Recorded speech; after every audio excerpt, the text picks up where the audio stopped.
வணக்கம். இன்னைக்கு உங்களுக்காக கதை சொல்ல வந்திருப்பது வியல் உங்கள் சகி. இன்னைக்கு நம்ம பார்க்க போற கதையின் பெயர் இதுதானா சங்கதி. கதைக்குள்ள போலாமா? புது மணமக்களுக்கு ஆரத்தி எடுத்த கோமதி தனது மருமகளை பார்த்து, வலது கல் எடுத்து வச்சு உள்ளவாமா என்று அழைத்தாள். உள்ளே வந்த சந்தியா வீட்டை சுற்றி பார்த்து கொண்டு நின்றாள். என்ன சந்தியா அப்படி பாக்குற என்றான் முகுந்த் கழுத்தில் இருந்த மாலை கழட்டி கொண்டு. பட்டணத்துல இருந்த பொண்ணு இந்த கிராமத்துக்கு வந்ததும் எப்படி இருக்க போதோன்னு யோசிக்குது போல இருக்கு என்றால் வந்திருந்த சொந்தங்களில் ஒரு பெண். ஆமா ஆமா, அவங்க வீடுனா நல்லா வசதியா இருக்கும். ரூமுக்கு ரூமு ஏசி இருக்கு, கீழே டைல்ஸு, வீடு புறா வெளிநாட்டு சாமான்னு நல்லா இருக்கு. இது பழைய கிராமத்து வீடு, இது அதுக்கு பிடிக்குமோ என்னமோ என்றால் மற்றொரு பெண் சிரித்து கொண்டு. சந்தியா லேசாக புன்னகை செய்துவிட்டு, எனக்கு கிராமம்னா தான் ரொம்ப பிடிக்கும், அதுக்காகவே எங்க அப்பா எனக்கு கிராமத்தில் இருக்கிற வரனா பார்த்தாரு என்றாள். அப்படியா என்று அனைவரும் அவளை ஆச்சரியமாக பார்க்க, ஆமா, இது அவங்க அப்பா என்கிட்ட அப்பவே சொன்னாரு, சந்தியாக்கு கிராமம் தான் ரொம்ப பிடிக்குமா என்றான் முகுந்த். பரவாயில்லையே, பட்டணத்துல வளர்ந்த பொண்ணு, நல்லா படிச்ச பொண்ணு, இதெல்லாம் அதுக்கு பிடிக்காதில்ல நினைச்சோம். அக்கா, கோமதி அக்கா, நீ ரொம்ப கொடுத்து வச்சாலுதான். உன் தங்கமான மனசுக்கு ஏத்தா போல உன் மருமகளும் நல்ல மாதிரியே கிடைச்சிட்டா என்று ஆரத்தியை வாசலில் கொட்டி விட்டு வந்து கொண்டிருந்த கோமதியிடம் கூறினார்கள் அனைவரும். ஆமா, அது என்னவோ உண்மைதான். எங்க வீட்டுக்காரு வேலை வேலைன்னு அவங்க கூட்டாளிங்க கூட சேர்ந்துக்கிட்டு மலேசியா போயிட்டாரு. இதோ பாரு, புள்ள கல்யாணத்துக்கு கூட 2 நாள் தான் வந்து தலையை கட்டிட்டு ஓடிட்டாரு. என் பொண்ணும் கல்யாணம் பண்ணிக்கிட்டு கும்பகோணத்துக்கு போயிட்டா. என் புள்ளையும் படிச்சுட்டு வேலைக்காக வெளியில எங்காவது போயிடுவானோன்னு பயந்தேன். நல்ல வேலை, இந்த பண்ருட்டிலேயே அவனுக்கு வேலை கிடைச்சிடுச்சு. சரி, வர்ற மருமக எப்படி வருவாளோ, அவனை தனியா கூட்டிட்டு போயிடுவாளோன்னு பயந்தேன். ஆனா அந்த ஆண்டவன் என்னை தவிக்க விடல, இப்படி ஒரு தங்கத்தை எனக்கு மருமகளா கொடுத்திருக்காரு என்று தனது மருமகளுக்கு திருஷ்டி கழித்தாள். சந்தியா கண்ணு, உங்க மாமியாரு ரொம்ப நல்லவங்க, உனக்கு இங்க எந்த குறையும் வராது. நம்ம முகுந்து தம்பியும் நல்ல புள்ளதான், தாயை போலவே குணம். கோமதினா இந்த ஊர்ல இருக்கிற எல்லாருக்கும் ஒரு நல்ல அபிப்பிராயம். அதே போல நீயும் நடந்துக்கணும், சரியா என்றால் அங்கிருந்த ஒரு மூதாட்டி. கண்டிப்பா பாட்டி என்று சிரித்தாள் சந்தியா. சரிம்மா, வந்து சாமி கிட்ட விளக்கேத்து, நான் எல்லாருக்கும் சாப்பாட்டுக்கு ஏற்பாடு பண்றேன் என்று கூறிவிட்டு கோமதி உள்ளே செல்ல, சந்தியா பூஜை அறையில் சென்று விளக்கேற்றி விட்டு விழுந்து வணங்கினாள். பிறகு அந்த வீட்டை சுற்றி பார்த்து கொண்டே தோட்டத்து பக்கம் சென்றாள். அவள் கண்கள் ஆச்சரியத்தில் விரிந்தது. அந்த தோட்டத்தில் வண்ண வண்ண பூச்செடிகளும் மரங்களும் இருந்தன. ஒரு பக்கம் கிணறும், அதன் அருகே ஒரு சிமெண்ட் தொட்டியும், அதன் பின்னால் துணிகள் துவைக்கும் கல்லும் இருந்தது. மற்றொரு புறம் வரிசையாக அனைத்து வித பூச்செடிகள் இருக்க, நித்திய மல்லி, முல்லை, ஜாதி மல்லிக்கு பந்தல்கள் போடப்பட்டிருந்தன. அதில் வளைந்து சென்ற கொடிகளில் இருந்த பூக்கள் அந்த தோட்டம் முழுவதும் கம்மென்ற வாசம் வீசிக்கொண்டிருந்தது. ஒரு மூலையில் மாட்டிற்காக புல்கட்டுகள் அடுக்கி வைக்கப்பட்டிருந்தன. இதையெல்லாம் பார்த்து ரசித்து கொண்டே மேமறந்து நின்று கொண்டிருந்த சந்தியாவின் தோலை பிடித்து உலுக்கினான் முகுந்த். அவள் அதிர்ந்து திரும்பி பார்க்க, என்ன சந்தியா, தோட்டத்திலிருந்து நின்றுட்டு இருக்கிற என்று சிரித்தான். அவளும் லேசாக சிரித்து விட்டு, எனக்கு இந்த தோட்டம் ரொம்ப பிடிச்சிருக்குங்க, எவ்வளவு அழகா செடிங்கள்லாம் இருக்கு என்றாள். ஆமா ஆமா, இதெல்லாம் என் தங்க இங்க இருக்கும் போது வச்சது. அப்படியா? ஆமா, அவளுக்கு இதுல ரொம்ப இன்ட்ரெஸ்ட். பார்த்தாலே தெரியுது, எவ்வளவு பூச்செடிங்க இருக்கு. ஆனா ஒரு காய்கறி செடி கூட இல்லையே, ஏங்க? அதுதான் சொன்னேன் இல்ல, என் தங்கைக்கு பூனாதான் ரொம்ப பிடிக்கும். எங்க போனாலும் பாக்குற செடியெல்லாம் வாங்கி வந்துடுவா. என்னையும் வாங்கிட்டு வர சொல்லி அமக்கலம் பண்ணுவா. ஆனா இந்த காய்கறி செடிக்கெல்லாம் அவளுக்கு அவ்வளவா இன்ட்ரெஸ்டும் இல்லை. அப்பன்னா அத்தை கூட விற்க மாட்டாங்களா? ஆஹா, எங்க அம்மாக்கு அதெல்லாம் இன்ட்ரெஸ்டே இல்லை. தோட்டத்துல இருக்கிற செடிக்கு கூட தண்ணி ஊத்த மாட்டாங்க, நான் தான் ஊத்துவேன். இல்லைன்னா என்னைக்காவது எங்க நிலத்தை பாத்துக்கிற ஆள்காரன் வந்தா அவன் ஊத்துவான் என்று அவன் கூறிக்கொண்டிருக்க, பக்கத்து வீட்டு தோட்டத்தில் இருந்து தொப்பனை ஏதோ வந்து விழுந்தது. இருவரும் அதை திரும்பி பார்த்தனர். பக்கத்து வீட்டின் சுவரின் ஓரம் ஒரு பெண் நின்று கொண்டிருந்தாள். அவள் கையில் ஒரு கூடை இருந்தது. அவள் தான் அந்த கூடையில் இருந்த குப்பையை இங்கு கொட்டினாள் என்பதை ஊகித்து கொண்டனர் இருவரும். அந்த பெண் இவர்களை முறைத்து விட்டு செல்ல, ஆச்சரியமாக இதை பார்த்து கொண்டிருந்த சந்தியா, என்னங்க, என்ன இது? அந்த அம்மா யாரு? எதுக்கு அவங்க குப்பையை கொண்டு வந்து நம்ம வீட்டுல கொட்டுறாங்க என்று முகுந்தை கேட்டாள்.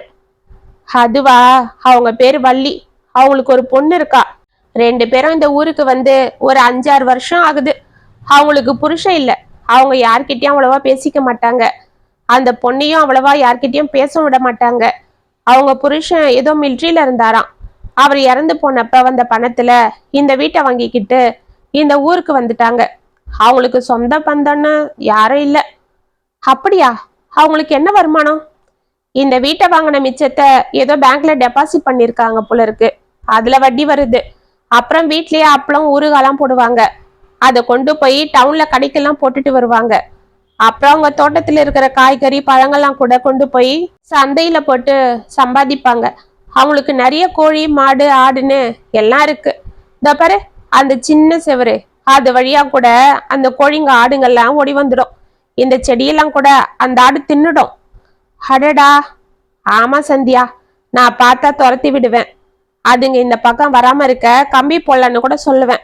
ஆனா எங்க அம்மா தான் அதெல்லாம் வேண்டாம்ப்பா, பாவம் வாயில்லாத ஜீவன், அது மேல பட்டு கீறிச்சுன்னா அதுக்கு காயம் பட்டுடும்னு சொல்லுவாங்க.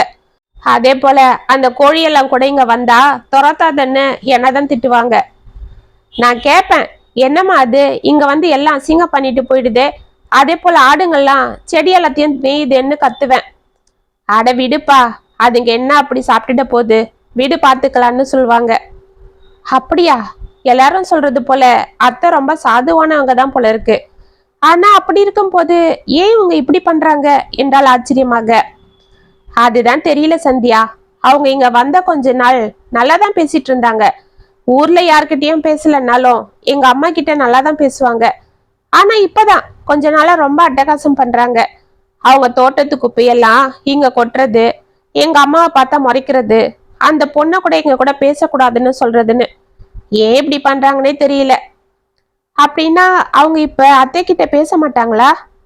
ஆஹா, நம்ம கல்யாணத்துக்கு கூட அம்மா அவங்கள போய் கூப்பிடுறேன்னு சொன்னாங்க. நான் தான் வேண்டான்னு சொல்லிட்டேன். ஏங்க? பின்ன தூரமா இருக்கும் போதே காரணமே தெரியாம அவங்க இவ்வளவு அட்டகாசம் பண்றாங்க. இனி வீடு தேடி போனா என்ன பண்ணுவாங்களோ, அதுதான் வேண்டான்னு சொல்லிட்டேன்.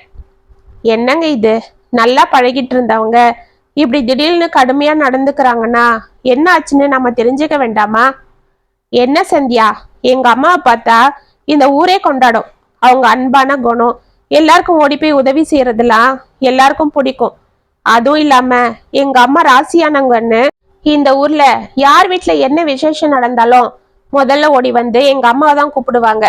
அவங்க கையால தான் எல்லாம் செய்ய சொல்லுவாங்க. அப்படி இருக்கும் போது இவங்க எங்க அம்மா கிட்ட என்ன குறை கண்டுபிடிச்சிருக்க முடியும்? இத்தனைக்கும் இவங்க வீட்டுல இருக்கிற ஆடு கோழிலாம் கூட எங்க வீட்டு தோட்டத்தை அட்டகாசம் பண்ணும். அப்போ அம்மா எதுவும் சொல்றது இல்ல. அத பாரு, அந்த முருங்கை மரம் இந்த பக்கம்தான் முழுசா சாஞ்சி கிடக்குது. அந்த இலைங்கள்லாம் இங்கதான் கொட்டும். அப்புறம் அந்த வாழை மரம் அதே போலதான் எல்லாம் இங்கதான் சாஞ்சி கிடக்கும். அந்த இலையெல்லாம் விழுந்து இங்க ஒரே குப்பையா இருக்கும். அப்பவும் எங்க அம்மா ஒரு நாள் கூட அவங்கள கூப்பிட்டு இதெல்லாம் நீங்க தான் பெருக்கி சுத்தப்படுத்தணும்னு சொல்லவே மாட்டாங்க. அவங்களே ஆளுங்களை வச்சு சுத்தப்படுத்திப்பாங்க. அந்த வேலைக்காரங்களுக்கு கூலி கூட அம்மாவே கொடுத்துருவாங்க தெரியுமா? அப்படிப்பட்ட அம்மா கிட்ட இவங்க விரோதம் பாராட்டுறாங்க. அதுக்குதான் நானும் அம்மாவை அவங்க கிட்ட பேச வேண்டாம்னு சொல்லிட்டேன். என்னைக்கு அவங்களா வந்து பேசுறாங்களோ அப்ப பேசுங்கன்னு சொல்லிட்டேன். நீயும் அவங்க கிட்ட போய் அனாவசியமா பேசி அசிங்கப்படாத. அந்த பொம்பளைக்கு திமிரு அதிகம். நாம இறங்கி போனா அது தலைமையில ஏறி உக்காந்துக்கும். அதுக்குதான் அந்த பொண்ணை கூட நான் இப்பெல்லாம் ஸ்கூலுக்கு கொண்டு போய் விடுறதில்ல. முதல்லலாம் அந்த பொண்ணு என்கிட்ட பாசமா அண்ணா அண்ணான்னு பழகும். நான் காலேஜுக்கு போகும்போது அதை ஸ்கூல்ல கொண்டு போய் விடுவேன்.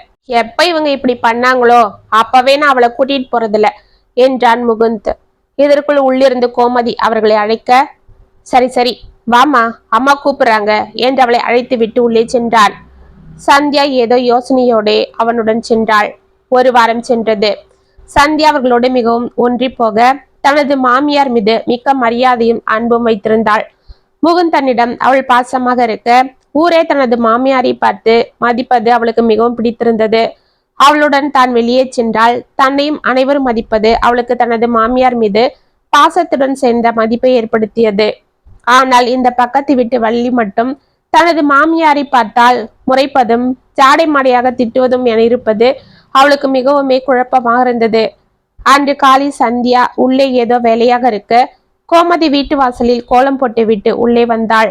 அதில் பூசணி பூவை வைக்க சந்தியா பூவை எடுத்துக்கொண்டு வாசலுக்கு போக வள்ளி அந்த கோலத்தில் தண்ணீரை ஊற்றி விட்டு செல்வதை பார்த்தாள். அவள் மனதில் ஆத்திரம் பொங்க இன்று அவளை நன்கு கேட்டுவிட வேண்டும் என்ற ஆத்திரத்தோடு அவர்கள் வீட்டிற்கு செல்ல திரும்பினாள். சத்யா, நில்லுமா என்று அவள் கைகளை பிடித்து இழுத்தாள் கோமதி. அத்தை, விடுங்க அத்தை, நான் அந்த பொம்பளைய இன்னைக்கு என்ன பண்றேன் பாருங்க. எப்ப பாரு அவங்க உங்ககிட்ட வம்பு பண்ணிட்டே இருக்காங்க. நானும் பாக்குறேன். நீங்க அமைதியா போக போக அவங்க ஏறி மிதிக்கிறாங்க. விடுங்க, இன்னைக்கு ரெண்டுல ஒண்ணு கேட்டுடுறேன் என்றாள். இல்லம்மா, விடு, அங்கெல்லாம் நீ போக வேண்டாம் என்று அவளை சமாதானம் செய்து உள்ளே அழைத்து வந்த கோமதி, என்னடா நீ எதுக்கு இப்ப இப்படி கோபப்படுற என்று கேட்டாள். அத்தை, அந்த கோலத்தை என்று அவள் ஆவேசமாக கத்த. சரி சரி, எனக்கும் தெரியுது, விடு, என்ன செய்யறது, அவ புத்தி அவ்வளவுதான். அவ ஏதோ மனசுல வச்சுக்கிட்டு இப்படி நடந்துக்கிறா. கேட்டாலும் சொல்ல மாட்டா. எப்படி சொல்லுவா? எதனா காரணம் இருந்தா தானே. சில பேர் இப்படிதான், காரணமே இல்லாம நம்ம மேல கோவப்படுவாங்க. சரி, அது போகட்டும், நான் போய் வேற கோலம் போட்டுட்டு வரேன், நீ உள்ள போய் வேலையை பாரு என்றாள். இல்லத்த, கொடுங்க, நானே போய் கோலம் போடுறேன். பாவம் நீங்க, இப்பதான் இடுப்பொடிய அவ்வளோ பெரிய கோலம் போட்டீங்க, கொடுங்க என்று அவள் கையில் இருந்த கோலமாவை வாங்கி கொண்டு சென்றாள். நல்ல பொண்ணு இவ என்று கோமதி அவளை பார்த்து சிரித்து கொண்டே நின்றாள்.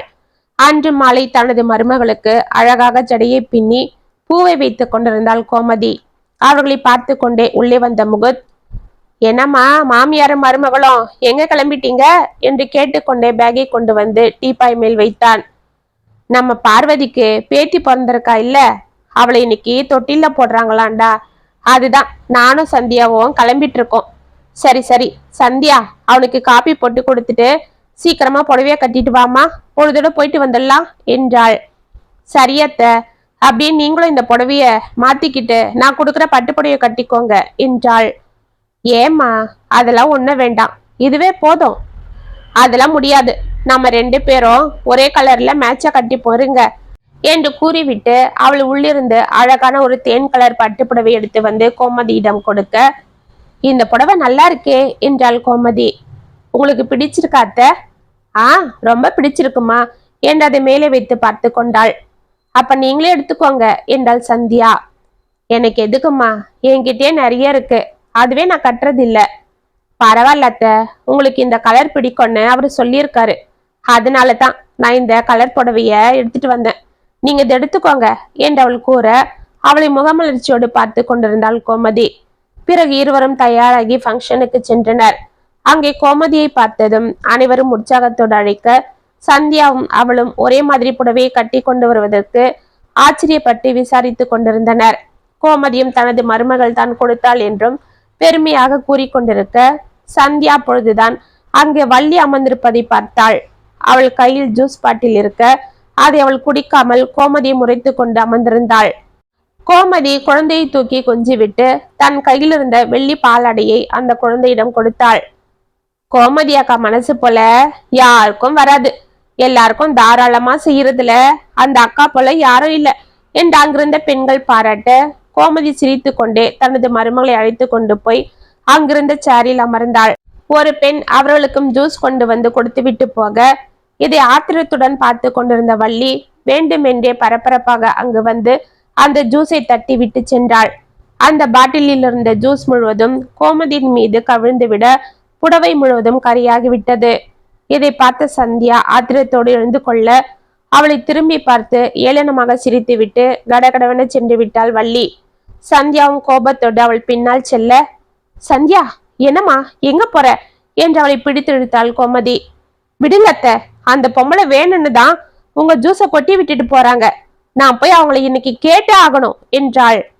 இதோ பாரு, கூட்டத்துல வந்திருக்கும் போது இப்படி எல்லாம் மேல படுறது செய்யறதெல்லாம் சகஜம்தான், இதெல்லாம் பெருசா எடுத்துக்கிட்டு சண்டைக்கு போனா நம்மளதான் எல்லாரும் தப்படுத்துப்பாங்க, பேசாம இப்படி உட்காரு, வா நம்ம போலாம் என்று அவளை சமாதானம் செய்து அழைத்து சென்றாள். என்னம்மா உன் மருமக உம்முன்னு வரா? ஆமா, என்ன இது மேலெல்லாம் ஈரமா இருக்கு என்றான் முகுந்த் கோமதியின் புடவையை பார்த்து கொண்டு.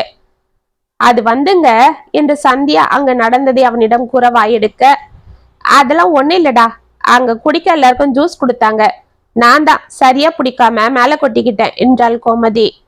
அப்படியா, அதுக்குதான் சந்தியா மூஞ்ச தூக்கி வச்சுக்கிட்டாளா என்று சிரித்தான் முகுந்த். அட நீங்க வேற, அது இல்லைங்க என்று சந்தியா மீண்டும் கூறுவதற்குள், அதெல்லாம் ஒண்ணு இல்லடா, நான் தான் புடவை இப்படி ஆயிடுச்சேன்னு சங்கடப்பட்டேன். அவ தான் போனா போகுது விடுங்க அத்தன்னு சொன்னா. சரிம்மா. அம்மா, நீங்க போனதும் தங்கச்சி ராதா போன் போட்டா. என்னவாம்ப்பா? நாளன்னைக்கு அவங்க நாத்தனாருக்கு வளகாப்பான். உங்க 2 பேரையும் கட்டாயமா கூட்டிட்டு வர சொன்னா. அவங்க மாமியாரும் போன் போட்டாங்க, உங்ககிட்ட பேசணும்னு சொன்னாங்க. நான் தான் உங்க 2 பேரும் வெளியில போயிருக்கிறதா சொன்னேன். சரிம்மா, நாளைக்கு கிளம்பி 2 பேரும் போயிட்டு வந்துடுங்க என்றான். என்னப்பா சொல்ற, நீ வரலையா? எல்லாரும் எதுக்குமா, நீங்க போயிட்டு வாங்க. கோமதியின் முகத்தில் ஏதோ குழப்பம் தெரிந்தது. அவள் அமைதியாக ஏதோ யோசித்துக் கொண்டிருந்தாள். என்னம்மா, என்னாச்சு என்றான் முகுந்த். அதெல்லாம் ஒன்றும் இல்லப்பா, நீங்க 2 பேரும் போயிட்டு வருவீங்கன்னு நினைச்சேன் என்றாள் சற்று தடுமாறிக்கொண்டு. அது இல்லம்மா, இது லேடிஸ் ஃபங்க்ஷன். நான் எதுக்கு, நீங்க 2 பேரும் போயிட்டு வாங்களேன். இல்லைங்க, எனக்கு கொஞ்சம் உடம்பு முடியல, நான் வரல. நீங்களும் அத்தையும் போயிட்டு வாங்க, நான் வீட்டை பார்த்துக்கிறேன் என்றாள் சந்தியா. அப்படியா, என்னம்மா, என்னாச்சு உடம்புக்கு என்று பதறினாள் கோமதி. அத்தை, அதெல்லாம் பயப்படா போல ஒன்றும் இல்லை, சாதாரணமா வர வயிற்று வலிதான் என்றாள் சந்தியா சிரித்து கொண்டு. ஓ அப்படியா, சரிம்மா, அப்ப நீ வீட்லயே இருந்துக்க, நானும் அவனும் போயிட்டு வந்துடுறோம். நீ தனியா இருந்துப்ப இல்ல என்றாள் கோமதி சற்று தடுமாறிக்கொண்டு. அதெல்லாம் இருந்து பார்த்த, எதுக்கு இப்படி சங்கடப்படுறீங்க? அம்மா உன்னை தனியா விட்டுட்டு போக கவலைப்படுறாங்க, வேற ஒன்றும் இல்லை.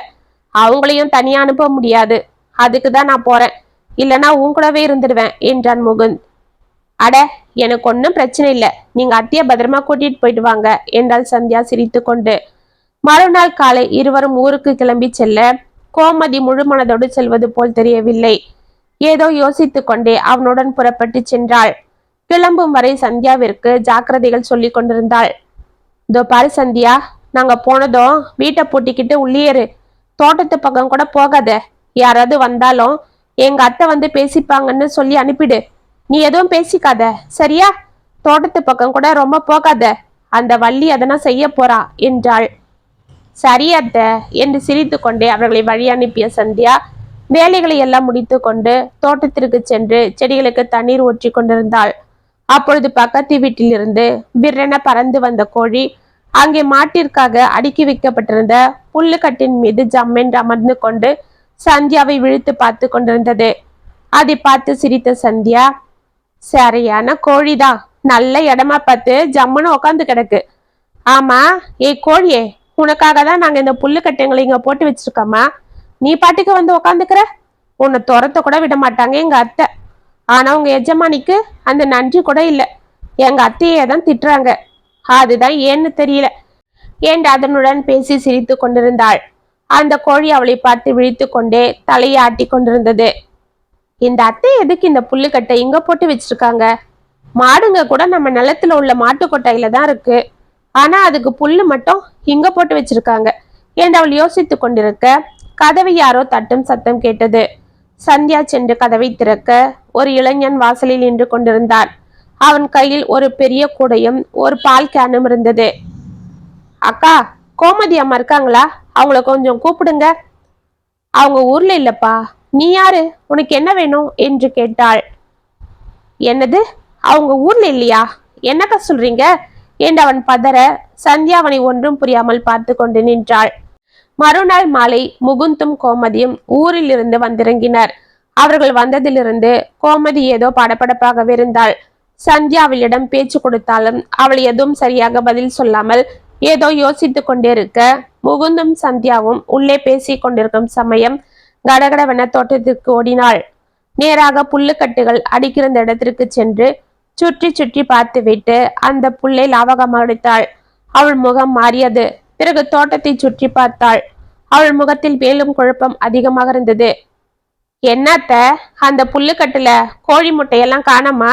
இந்த மரத்துல இருக்கிற காய்கறி பழங்கள்லாம் கூட காண இல்ல, அதுதானே தேடுறீங்க என்று சிரித்தாள்.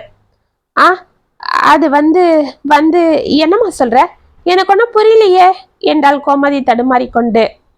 ஆனா எனக்கு எல்லாம் புரிஞ்சு போச்சு அத்தை. என்னம்மா சொல்ற என்று சற்று அதிர்ச்சியாகவே கேட்டாள் கோமதி.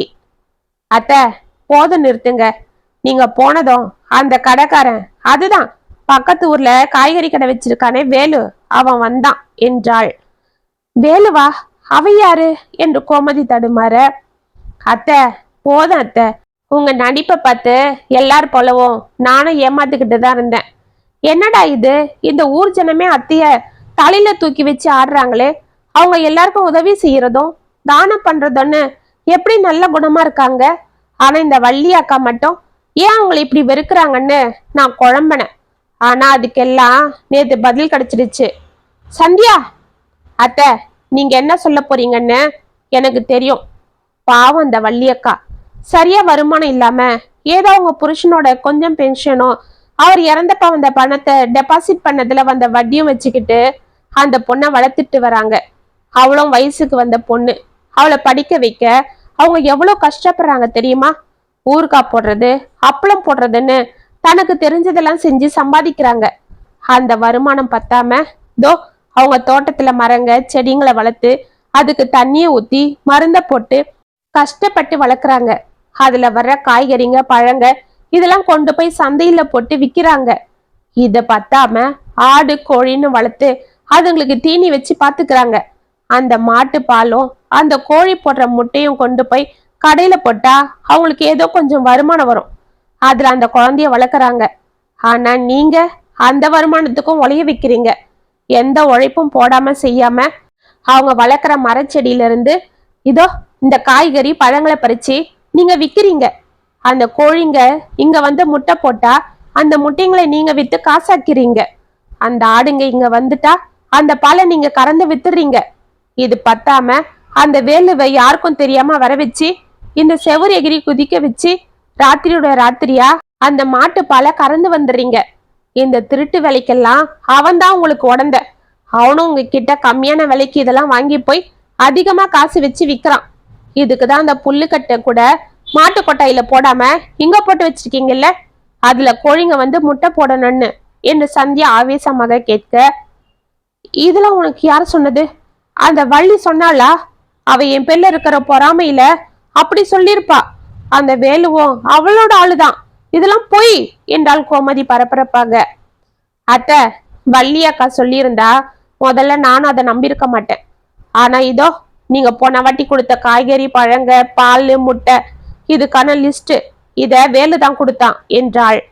கோமதி அதை பார்த்து கொண்டு தலையை குடிந்து கொள்ள, அத்தை ஏன் அத்தை எதுக்கு இப்படி பண்றீங்க? உங்ககிட்ட எவ்வளவோ நல்ல குணம் இருக்கு, எல்லாருக்கும் உதவணுன்ற நல்ல மனசு இருக்கு. ஆனா நீங்க இப்படி பண்றது என்று அவள் வேதனையோடு கேட்க, சத்யா நீ சொன்னியே ஊர்ல எல்லார்கிட்டயும் எனக்கு நல்ல பேர் இருக்குன்னு, அந்த பேரை காப்பாத்திக்கதாமா நான் இப்படி செஞ்சிட்டேன்.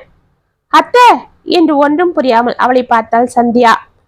ஆமா சந்தியா, ஒரு மனுஷனுக்கு எந்த போதை வேணா தலைக்கேறலாம், அதை அவன் மாத்திக்க முடியும், அதை விட முடியும். ஆனா புகழ்ச்சி போதை மட்டும் தலைக்கேறனா அது அவனால விட முடியாது. அது போக போக அதிகமா தான் ஆகும். நானும் அப்படிதான்.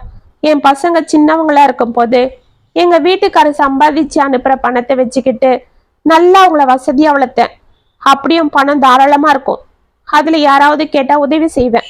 அப்பெல்லாம் அவங்க என்ன அப்படி புகழ்வாங்க, என்னை தலையில தூக்கி வச்சு கொண்டாடுவாங்க. அப்பெல்லாம் எனக்கு பெருமையா இருக்கும். போக போக எனக்கு அது போதை போல ஏறிடுச்சு. எனக்கு அது வேணும் வேணும்னு தோண ஆரம்பிச்சிடுச்சு. நானும் எங்க வீட்டுக்கார அனுப்புற பணத்துல எங்க செலவுக்கு போக மிச்சத்தை யாராவது உதவின்னு கேட்டா கொடுக்க ஆரம்பிச்சேன்.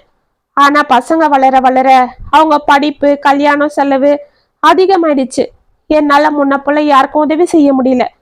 அதுவும் இல்லாம முகுந்தம் வேலைக்கு போக ஆரம்பிச்சதும் பொறுப்பை அவன் எடுத்துக்கிட்டான். என்கிட்ட அவ்வளவா பணம் இருக்காது. அப்பதான் இந்த வள்ளி இங்க வந்தா. அவ ஆடுங்க கோழிங்கெல்லாம் வளர்த்தா. அதுங்கெல்லாம் இங்க வந்துடும், இங்க ஒரே அசிங்கம் பண்ணிடும். நானும் ஆளை வச்சு அதை சுத்தம் பண்ணுவேன். அப்பதான் ஒரு வாட்டி இந்த வேலு பையன் நம்ம தோட்டத்தை சுத்தம் பண்ண வந்தான். அப்ப அவன் தான் என்கிட்ட இந்த ஐடியாவை சொன்னான். நானும் முதல்ல தயங்கினேன், வேண்டான்னு சொன்னேன். ஆனா அவன்தான் இதெல்லாம் யாருக்கும் தெரியாம பாத்துக்கலாம், நீங்க இந்த பணத்தை எல்லாருக்கும் உதவி தானே செய்ய போறீங்க, இதனால உங்களுக்கு ஒரு பாவம் வராதுன்னு சொன்னான். நானும் பேச்சு கேட்டு என்று டக்குன பேச்சு நிறுத்தி கண்களை துடைத்து கொண்டாள். அத்தை சங்கடப்படாதீங்க, நீங்க நல்லதுக்கு தான் இதை செஞ்சிருந்தாலும் நீங்க அதுக்காக போன வழிதான் தப்பா போயிடுச்சு. உங்க பெருமைக்காக மத்தவங்க உழைப்ப திருடி இருக்கீங்க. உங்களுக்கு பாராட்டு கிடைக்க பாவம் அந்த அப்பாவிங்க வயித்துல அடிச்சிருக்கீங்க. அவங்களும் உங்களை பத்தி யார்கிட்டயும் எதுவும் சொல்லல.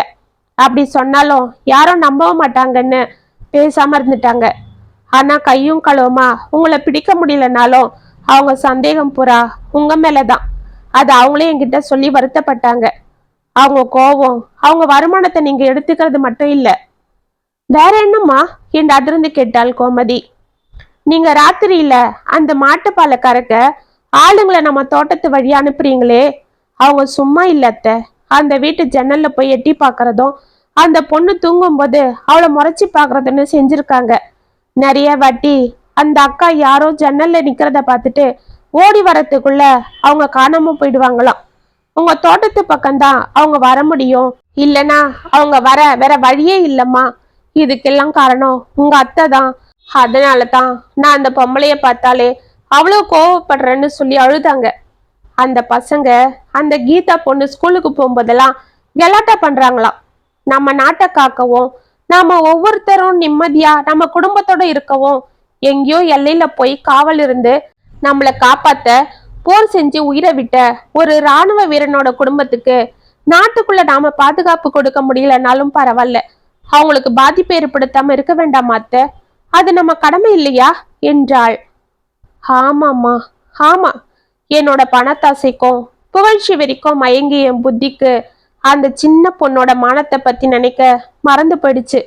மற்றவங்களுக்கு உதவி செய்யணும்னா தன்னோட சொந்த உழைப்புல வர வருமானத்தை எடுத்து உதவி செய்யணும், அதுதான் நல்லது. ஆனா நான் கடை தேங்காய் விடுத்து வழி பிள்ளையாருக்கு உடைச்சது போல யாரோ உழைப்புல நல்ல பேரை வாங்கிட்டு இருந்துட்டேன். இனிமே நான் அப்படி செய்ய மாட்டேம்மா என்று அவளை அணைத்து கொண்டு கதறினாள். சரி அத்தை, இதெல்லாம் உங்க பையனுக்கு தெரிய வேண்டாம். அவர் மனசுல நீங்க பெரிய இடத்துல இருக்கீங்க. இந்த விஷயம் தெரிஞ்சா அப்புறம் அவர் ரொம்ப நொந்து போயிடுவாரு என்று அவள் கூறிக்கொண்டிருக்க, சந்தியா என்று சுவரின் அந்த பக்கம் இருந்து அழைத்து கொண்டே எட்டி பார்த்தாள் வள்ளி. என்னக்கா என்று சந்தியா அங்கு சிரித்து கொண்டே செல்ல, இந்தாடா கண்ணு, எங்க மாடு கண்ணு போட்டிருக்கு. அந்த சீம்பாலில பால்கோவா செஞ்சேன். என் பொண்ணு உனக்கு தான் முதல்ல கொடுக்க சொன்னான் என்று கையில் இருந்த டிஃபன் பாக்ஸை அவளிடம் கொடுத்தாள் வள்ளி. சரிக்கா, ரொம்ப தேங்க்ஸ் என்று சந்தியா வாங்கி கொள்ள, என்னக்கா கோமதி அக்கா ஊர்ல இருந்து வந்துட்டீங்களா என்று கோமதியிடமும் நல்ல முறையில் பேசிவிட்டு சென்றாள். என்ன சந்தியா, அந்த வள்ளி என்கிட்ட நல்லா பேசுறாளே என்றாள் கோமதி ஆச்சரியமாக. ஆமா அத்தை, அந்த வேலு கொடுத்த பணத்தை நான் அவங்க கிட்ட கொடுத்துட்டு மன்னிப்பு கேட்டுக்கிட்டேன். அது மட்டும் இல்ல, என்கிட்ட இருந்த பணத்துல அவங்களுக்கு ஒரு கறவை மாடு வாங்கி கொடுத்தேன். இத்தனை நாள் நீங்க தெரியாம செஞ்ச தப்புக்கு நான் பிராயசித்தம் தேடிக்கிட்டேன். இனிமேலும் அப்படி ஒரு தப்பு நடக்காம நான் பாத்துக்கிறேன். உங்களுக்கும் உங்க குழந்தைக்கும் நாங்க பாதுகாப்பா இருக்கோம், நீங்க தைரியமா இருங்கன்னு சொன்னேன். அப்படியே உங்ககிட்டயும் பழையபடி பேச சொல்லி கேட்டுக்கிட்டேன். அவங்க ரொம்ப சந்தோஷப்பட்டாங்க என்றாள் சந்தியா. என் தங்கம் என்று கோமதி அவளை வாரி அணைக்க, இதையெல்லாம் ஜன்னலில் இருந்து கேட்டுக்கொண்டிருந்த முகுந்த் தனது மனைவியை பெருமையாக பார்த்து கொண்டிருந்தான். மறுநாள் காலை முகுந்த் ஆபீஸிற்கு செல்ல வண்டி எடுத்து கொண்டிருக்க, அப்பொழுது வள்ளியின் மகள் கீதா பேகை மாட்டிக்கொண்டு பள்ளிக்கு தயாராகி வெளியே வந்தாள். அவளை பார்த்த முகுந்த், கீதா வாமா, நானே உன்னை ஸ்கூல்ல விட்டுறேன். நீ இனிமேலும் அந்த தோப்பு பக்கம் தனியா நடந்து போக வேண்டாம். சாயங்காலம் நான் வர்ற வரைக்கும் ஸ்கூல்லே இரு, நானே வந்து கூட்டிட்டு வரேன் என்றான்.